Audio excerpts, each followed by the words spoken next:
I am Partha. आज की video में बात करेंगे कैसे नीट के लास्ट जो 3.5 महीने बचे हुए हैं, और हो सकता है जब ये वीडियो लाइव हो रही हो तब केवल 3 महीने बचे हो, उन्हें हमें बेस्ट टू बेस्ट वे में यूटिलाइज करना है। तो कैसे इन 3-3.5 महीनों को बेस्ट तरीके से यूज करके हम एक अच्छी रैंक, अच्छे मार्क्स छोड़ सकते हैं नीट में, इन सब चीजों के बारे में आज बात करेंगे। So let's start the video. देखो, मैं तुम्हें सबसे पहले सबसे इंपॉर्टेंट चीज बताता हूँ, जो कि है PYQs। नीट में अगर तुमने PYQs भी ढंग से कर लिए तो तुम्हारा को 60 से 70% पेपर तो वैसे ही बन जाएगा। अब पूछो भैया कैसे? तो मैंने ये चीज पर्सनली एक्सपीरियंस करी है। जब भी हमेशा पेपर्स आते हैं तो मैं उन्हें मिलाता हूँ प्रीवियस ईयर पेपर से, और इवन में जो मेरी किताबें बायक उसमें वो मैं चढ़ाता हूँ कि जो क्वेश्चन इस साल आए हैं जो कि प्रीवियस ईयर में थे वो कौन कौन से थे, जिसमें कि मुझे पता चलता है कि 60 से 70% क्वेश्चन सेम रिपीट थे, बस उनमें थोड़ी तरीके से लैंग्वेज चेंज थी। मतलब ये नहीं बोलूंगा कि बिल्कुल एग्जैक्ट आए थे, लेकिन हाँ कुछ अलग अलग तरीके से पूछा गया था। तो इसका मतलब ये भी नहीं है कि तुम केवल PYQs के क्वेश्चन करके चले जाओगे तो तुम्हारा काम हो जाएगा। नहीं, PYQs में जो भी क्वेश्चन आया है उस क्वेश्चन को अच्छे से NCERT में जाके एनालाइज तुम्हें करना पड़ेगा कि भैया वो क्वेश्चन में क्या पूछा था, उससे आसपास रिलेटेड क्या इन्फॉर्मेशन है, और वो तुम्हें कंटेस्ट करनी पड़ेगी, अपने बिल्कुल दिमाग में बैठाना पड़ेगा। तब जाकर के तुम नीट में 70% पेपर तो तुम ऐसे ही बना लोगे।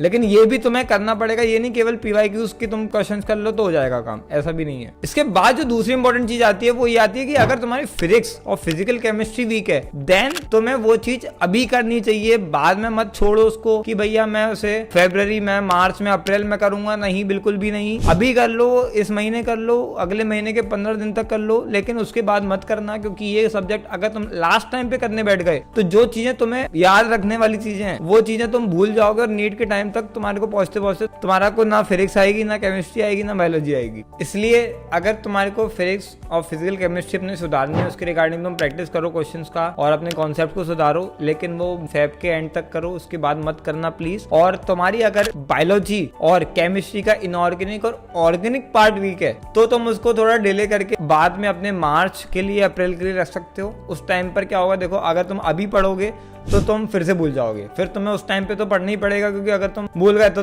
मतलब कुछ मतलब ही नहीं निकलेगा ना अभी पढ़ने का। तो इस वजह से तुम बाद में ही पढ़ लेना उसको, और बाद में तुम पढ़ोगे तो तुम्हारा को फ्रेश होगा, याद रहेगा, और तुम नीट में एग्जैक्ट तुम उगले आओगे। That is a easy way. तीसरी चीज जो तुम्हें हमेशा ध्यान रखनी है, जो देखा गया है सभी नीट के टॉपर्स में, कि वो नीट के 1-2-3 दिन पहले पूरी की पूरी NCERT याद कर लेते हैं, रिवाइज कर लेते हैं, उनके दिमाग में वो बैठ जाती है कैसे ना कैसे। तो ये चीज तुम्हें करनी है, अपने दिमाग में जो है पूरी NCERT को बैठाना है नीट के 3 दिन पहले, मतलब 3-2-1 तक पहुंचते तुम्हारे को सब कुछ आ जाना चाहिए। जो रटने वाला पोर्शन है वो तो तुम्हारे दिमाग में शॉर्ट टर्म मेमोरी में हो जाना चाहिए, ठीक है, क्योंकि तुम्हें लॉन्ग टर्म तो किसी काम आना नहीं है, और शॉर्ट टर्म में तुम्हारे को अपने दिमाग में रखना है, जिससे कि तुम एग्जाम टाइम पे ना भूलो, बाद में भूलो तो कोई दिक्कत नहीं है। Fourth is give as much test as you can. Test देना बहुत ज्यादा जरूरी है। इससे दो चीजें होंगी, एक तो तुम्हारे को अपने वीक पॉइंट पता चलेंगे, और दूसरी चीज तुम्हें एक कंपटीशन वाला फील आएगा जब तुम अपने दोस्तों के साथ कंपीट कर रहे होगे किसी टेस्ट के लिए। मैं तुम्हें सच बताऊं, भले ही लोग कितना ही बोल रहे हैं कि अपने दोस्तों से ना अपने मार्क्स कंपेयर नहीं करना चाहिए, बट रियलिटी ये है कि मेरे जितने भी दोस्त थे उनके साथ हम एक हेल्दी कंपटीशन करते थे, और जो भी वो मार्क्स लाते थे उससे मुझे मोटिवेशन आता था। अगर मेरे मार्क्स उनसे कम होते थे तो मुझे भी लगता था नहीं यार, मुझे मेहनत करना चाहे कुछ भी हो जाए, और मुझे उनसे अच्छे मार्क्स लाने हैं, और ये एक